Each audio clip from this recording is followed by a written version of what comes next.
2 อันน่าจะเป็น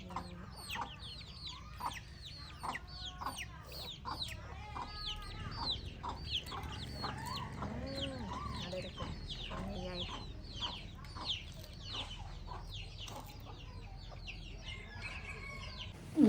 ดีแล้ว เจ็บท้องดีล่ะ ดีแล้วนี่ก็เจ็บนี่คางนี่ เพิ่นบ่สบายเด้ ยามึงก่อน ได้ใส่น้ำได้ไปหุงหมอได้ใส่น้ำเพราะว่าเพิ่นเจ็บท้องเที่ยวดิอันนี้มันเจ็บค้างมันบ่เขาว่ามัน คาง เจ็บ นี่ไอ้เจ็บ ไอแล้วเจ็บอันเพิ่นว่าเจ็บปอดบ่มันบอกป้าทุกคนพอดีมานั่งแป๊บเดียวถ้านั่งแป๊บนึงละอันมีผู้บ่าวว่าอุดหนุนสวยเหมาซ่อนกับเหมาเลขเลย ซื้อเบิดร้านป่ายเนาะสบายดีทุกคนยินดีต้อนรับเข้าสู่ช่องปิ๊กสลาลงซานเด้อวันนี้สิมากินแหนมเนืองเนาะสั่งแหนมเนืองมาเมื่อวานนี้เนาะสุดหนึ่งพอดีสุดหนึ่งจะมีผักเนาะมีเครื่องเคียงมีผักให้มีได้หลายผักแล้วก็แหนมเนือง2 อันนี่น่าจะเป็นสุดน้อยบอกมันจะมีสุดน้อยสุดกลางสุดใหญ่เนาะนั่นแหละอันนี้น่าจะสุดน้อยที่พอมี2 อันอันสุดหนึ่ง65,000 กีบก็จะมาส่งมื้อเช้านี้อันนี้เป็นมักเฟืองกับมักเตงมักเผ็ดมากอย่างก็กระเทียมของกระเทียมแล้วก็มีข้าวปุ้นแล้วก็มีเป็นเจลเนาะเป็นซอสมักเผ็ดแล้วก็ถั่วดินนี่ก็เป็นเจลของมันรู้ได้หลายเลยเนาะเจลอันก็ว่าแม่นแหนมเนืองบัวสวรรค์บ่แซ่บได้แหนมเนืองสีหอมมันบ่ฮู้ว่าอันนี้เป็นเจ้าเลยครับไปถามกันแล้วก็มีผักต่างๆเนาะมีหอมลาบมี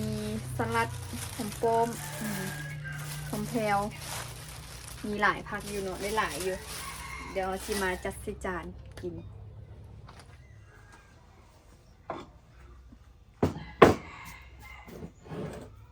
ซอยแหนม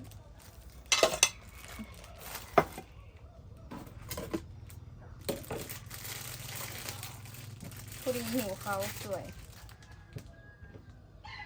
ถ้าใส่ตู้เย็นไว้นะ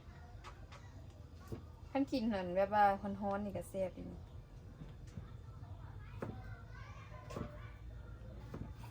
ไม่ได้กินโดนละแหนมเนือง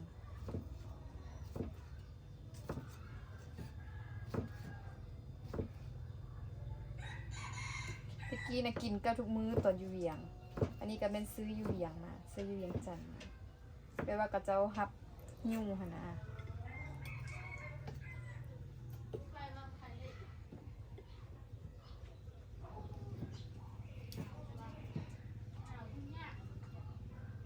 วันนี้ฟ้าบดทุกคนคือฝนจิตกนี่แหละ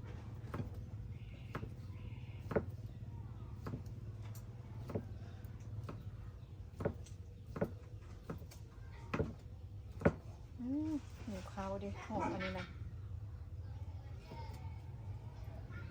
ขีมันละ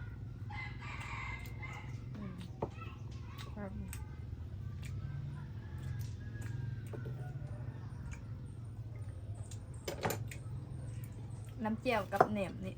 แหนมเนืองนี่เสียแล้วมันแซ่บเลย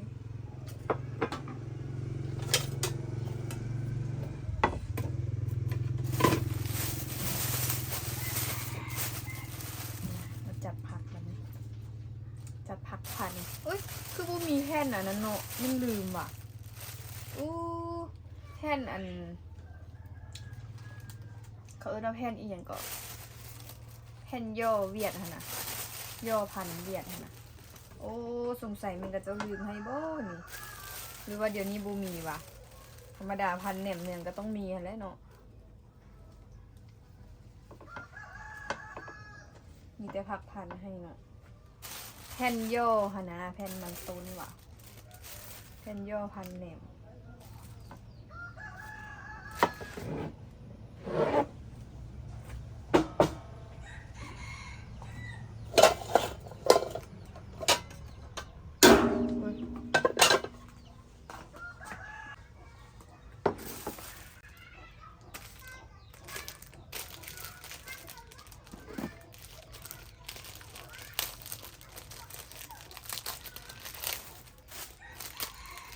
น่าจะเม่นกับเจ้าลืมให้ได้บ่มีนั่นจ้ะ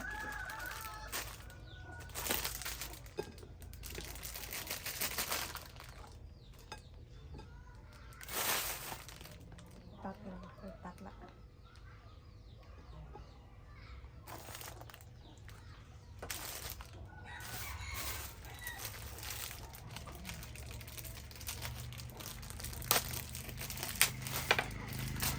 กระเทียมกับผักเผ็ด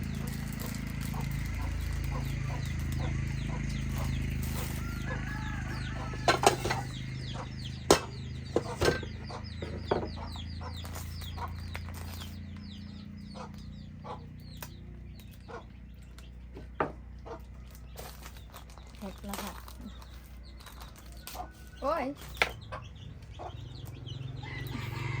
มือกระจุ่มน้ำคันเจียวแซ่บเลยว่าแซ่บลองมาซีมึงมันซีมันเจียวอันเจ้านั่นบ่เนียนเนียนบ่สวัสดิ์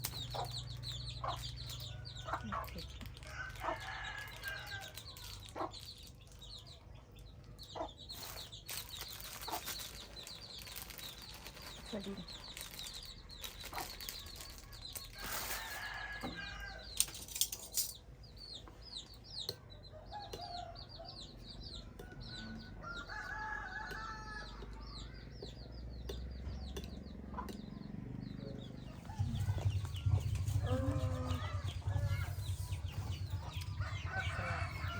มาเด้อทุกคนกินแหนมเนื้อด้วยกัน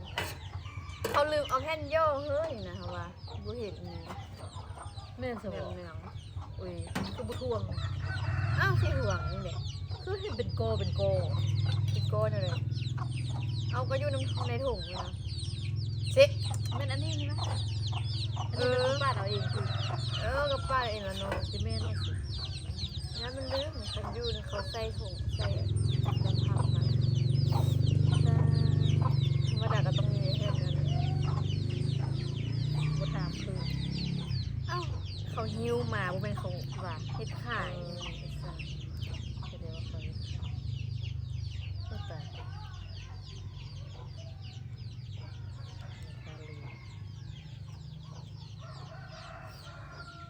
จะกินอันเป็นแนวเข้าจะไม่แหนมสิกัน เนียมเข้าฮะ แหนมเข้า อยู่เวียนระเบิดของกินกดเป็นเงิน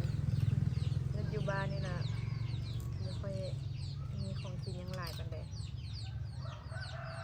มีแต่ผักกาดแบบนี้ เจ้ามันนอนจัง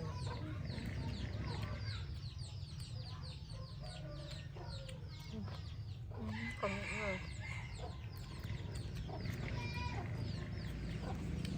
ขาบอกเถอะบ้านพันเขาสอนเงื่อนบ้าน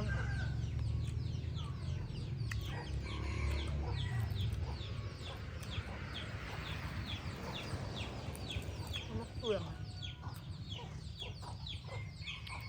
ต้ม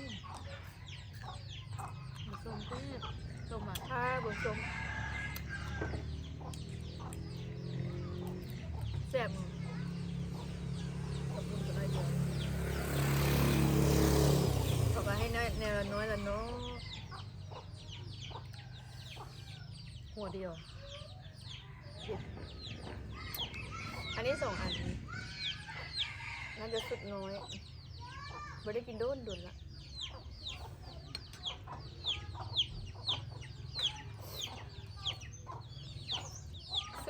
สุดกลางนี่มีอย่างนี้จากอันอ่ะมี3มาเลย5ป่ะ4ป่ะ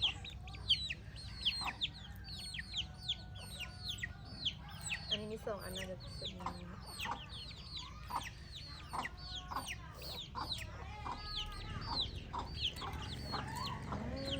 อะไรทุกคนทำใหญ่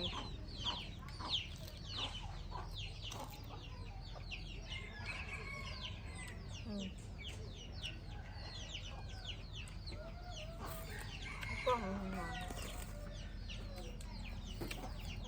พอดีไปเอาเครื่อง มีออเดอร์เกิบมาอยู่แล้วก็อันนี้ในอันกิน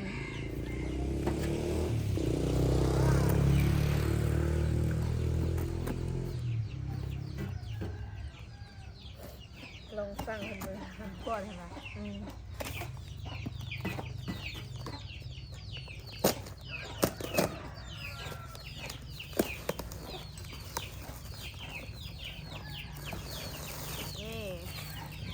เป็นของกินเป็นอันนะเอ็นแห้งกับปอดแห้งเนาะเอาไปทอดมาแม่หรือว่ากินได้เลยไปทอดเอาไปทอดก่อนว่ะ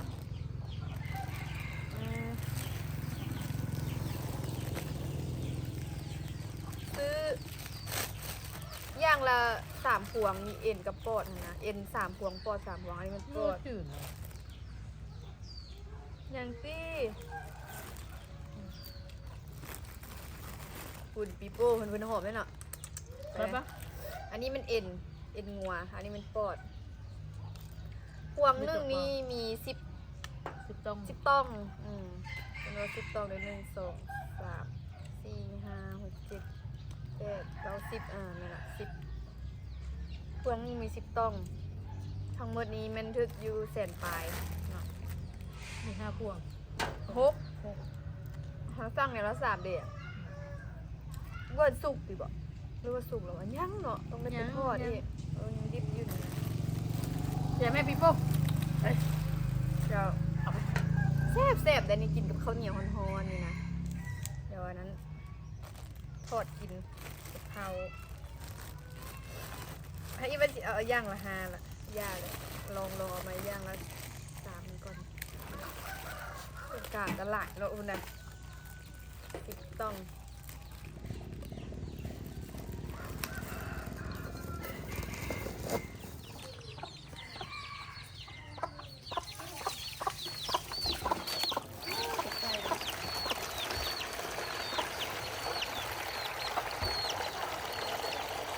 เกลือแล้วก็ยังวนอยู่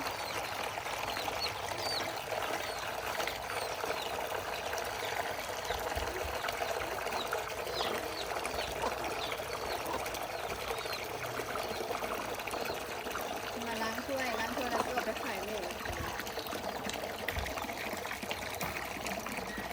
อันนี้ตอนแรกนี่ผมก็จะเอาขายเลยไม่ขาย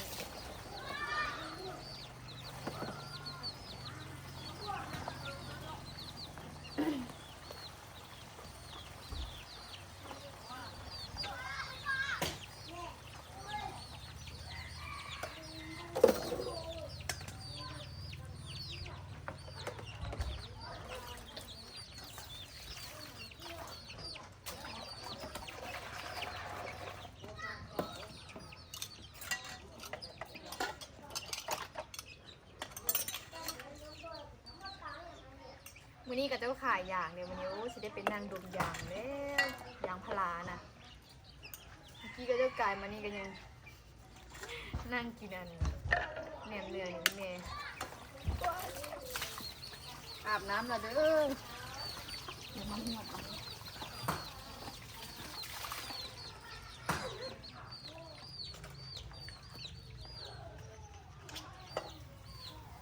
จากมื้อนี้แม่เช่นยังกินบ่หรือว่าเช็ดโมน้อยนี่สิบ่เด้โมน้อยเพิ่นซื้อมาได้จากมือละบุญเนี่ยใบมันจะคือว่าสีนัดๆล่ะเป็นสีหน้าหุ่นล่ะแต่ว่ายังบ่ได้ให้กินหรือว่าเพิ่นซื้ออันนี้กินบ่มื้ออันคลิปเฮ็ดโมน้อยนี่ที่กะได้เฮ็ดไปทั้งนึงแล้วเนาะได้ไปเพิ่นเฮ็ดแซ่บเพิ่นเอ้ยพอดีพวกอันไปหาปลามาได้เมื่อวานนี้เอาไปเฮ็ดป่นแล้วยังปลาน้อยอยู่หั่นอีก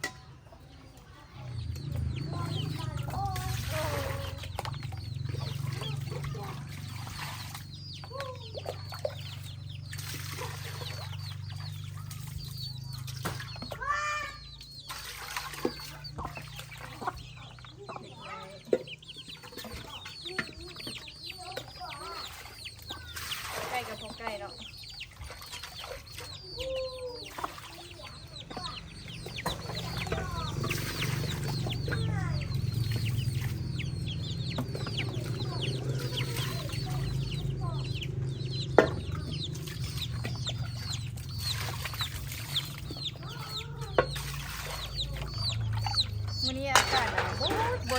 นี่นะ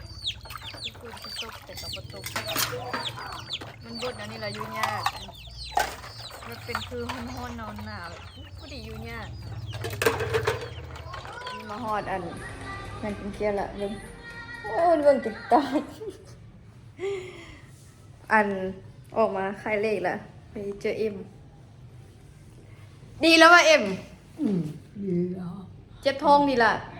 ดีแล้วนี่ก็เจ็บคางนี่ เพิ่นบ่สบายได้ ยามึงก่อน ได้ใส่น้ำได้ไปหุงหมอได้ใส่น้ำเพราะว่าเจ็บท้องเที่ยวดิไปมันเจ็บค้างนั่นบ่เขาว่าเป็น คาง เจ็บ ไอ้เจ็บ ไอแล้วเจ็บอันเพิ่นว่าเจ็บปอดบ่มันบอก แต่ว่าเจ็บปวดเนาะ หมอนแล้วเพิ่นไปเบิ่นไว้ ปวดไอ้ ไอแล้วเจ็บเนาะเดี๋ยวนี้เอาไข่แล้วมันบอก ปวด อันนี้ ไ เพิ่นเอาไข่แล้ว กินยาไม่กินก่อนเสียท้องแตก หมอนเปิดยาเบิ่งมีแต่เท่านี้หว่าผมบ่หลายปานใดเนาะนี่หมอจัดยาให้เพิ่นกิน เพราะมันเจ็บท้องเที่ยวเจ็บท้องเที่ยวแล้วก็มาเจ็บข้างมันบ่ไอแล้วเจ็บข้างสินะเจ็บอันเก่าเพิ่นเพราะว่าตะกี้อันไปกวดเขาว่าเป็นเดี๋ยวก็เจ็บปอด เก้าล่ะมัน ก็จะว่าเจ็บปอดว่าซั่น พูดมือ เป็นคืนเนาะดีแล้วบัดนี้ วันนี้ดีแล้วห่วมมาละเดี๋ยวนี้นะมันเป็นแล้ววันนี้ มแมลงถึกเลขแล้วมแมลง เขาหมอให้เนาะอัน2-3 มื้อ ก็ใหญ่เนอะ อันอาทิตย์แล้วเนาะอาทิตย์แล้วได้เข้าหมอกินนะ เหนื่อยกินหลายอดกินสองมื้อไม่ละ กินมื้อนี้ละ20จี้ ไม่มีเจ้า กินมื้อนี้ละ20เนาะอ่ะเดี๋ยวสิได้ไปกลางโต๊ะก่อน แจ้งดีเนาะ เพิ่นทัวร์มากองแจ้งดีว่ะงามว่ะ งามนะโอ้ดี ตัวว่ากองแจงเลยกองคนมัวเลยเนาะทุกคนพอดีมานั่งแป๊บเดียวถ้านั่งแป๊บหนึ่งละอันมีผู้บ่าวว่าอุดหนุนสวยเหมาสักกับเหมาเลขเลย ซื้อบทร้านป่ายเนาะติดกระแถมให้ซุ่ม6 ตัวให้เราซะ10,000โอ้ยโดนสิมีลูกค้าว่าซื้อหลายนี่เนาะซื้อหลายสุดกะแสนปลาย200,000สินะแต่อันนี้เป็นล้านกีบเดิมเป็นล้านบาท ถ้ามาลืมเบิ่งว่าเพิ่นจะมีตัวที่บ่เราคือสิได้ตัวดีนี่แหละอันน่าจะมาซื้อให้นะเพราะว่าเป็นเสียงผู้หญิงเดี๋ยวที่โทรมาซื้อหั่นน่ะมาเดี๋ยวนึงอันมีคนมาอุดหนุนโอ้ยสิได้มือว่าวันนี้ ได้ขายหลายแล้วสิได้มือครับเอายองเนาะเดี๋ยวก็ได้นั่งขายต่อไปเพราะว่าเป็นมื้อนี้เป็นมื้อขายยางพาราเนี่ยดิมื้อนี้เป็นมื้อที่จะขายยางพาราละส่วนหลายเพราะว่าจะเป็นห้านแต่เนาะห้านเสริมสวยมื้อกันไปเลาะสระผมนะก็เจ้าไปเฮ็ดเล็บต่อคุณตายังมันก็หลายคนเด้ห้านใดก็บ่ว่างเพราะว่าจะเป็นตลาดเป็นนี่คือห้านแปลงรถตันเนาะก็ยังได้แปลงอยู่เพิ่นก็แปลงรถมือ2ขายมื้อนี้ก็ได้ขายไปแล้วคันนึงนี่โอ้วันนี้หมานขอบใจเบิดทุกคนเด้อขอให้เฮงๆหมานเบิดทุกคนเลยลูกค้าเอามาคลิปวิดีโอนี้กับบ่มีหยังหลายเนาะขอตัวลาทุกคนไปก่อนเด้อไว้เจอกันในคลิปหน้าเด้อฝากทุกคนกดติดตามกดไลค์ช่องติดตามเราเด้อทุกคนบ๊ายบาย